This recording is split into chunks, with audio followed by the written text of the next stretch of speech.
Well, when we drew this draw coming into the tournament, as a coach, I was, to be honest with you, a little nervous. I think that Oakland is an incredibly talented team.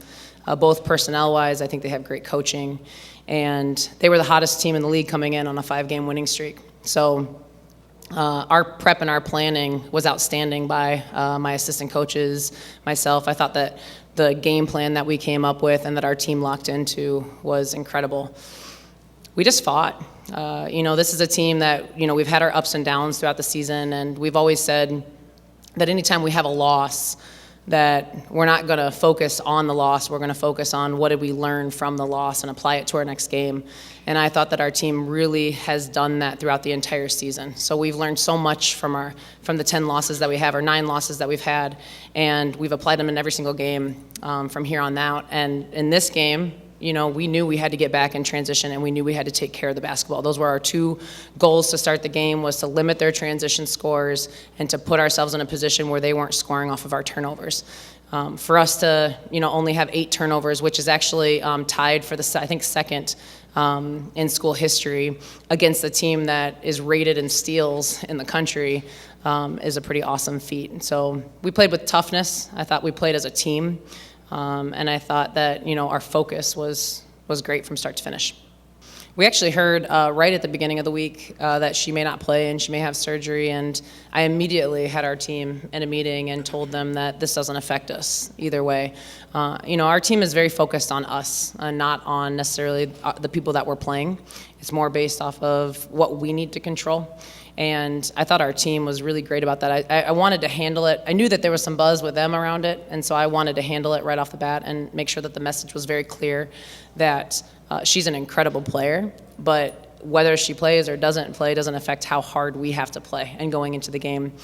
When we were at Northern Kentucky, their best player actually had left the team actually right before we had played them, and we kind of dropped down. And so, again, learning from a loss, we knew that we couldn't let it affect us going into the game.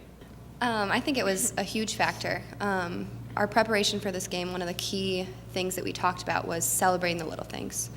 And I think we really did that, whether it was taking a key charge or hitting a big shot or Steph finishing the 3-point play. I think we really focused on just celebrating each other and celebrating the details, and I think it really helped us go on some runs. And as Coach always said, if we play as a team and we're not selfish or anything, we're really hard to beat, and we have a lot of scoring weapons, and on defense we really stepped up tonight. So I think that coming together as one tonight really showed, and it was awesome. Yeah, absolutely. So we watched both of the men's games, and it really inspired us to win too. It's great for our school and great for our programs, and I think that just playing off each other, it just really helps us, and it gives us more motivation. That feels great. We've been taking things one game at a time. That's the mentality that we went into the tournament. So I actually haven't processed too much about Green Bay. I haven't watched much. I know that the last time that we played them, I think we surprised them quite a bit. We've really instilled this new defense that our team has taken a lot of ownership in, and that rattled them on their court. Winning by 12 at home. It was a 54-point turnaround from one game to the next when we played them before. They beat us by 42, and then we beat them by 12. So there's a really big gap somewhere in the middle that I think this game will probably fall in. But yes, there's obviously a lot more invested in the game because it is a rivalry game. But no, we're not going to treat them any differently than we treated our game prep against Oakland. Like I said, as we went into the game, Oakland was the team that we needed to beat. Now our focus is switching to Green Bay and how do we attack them.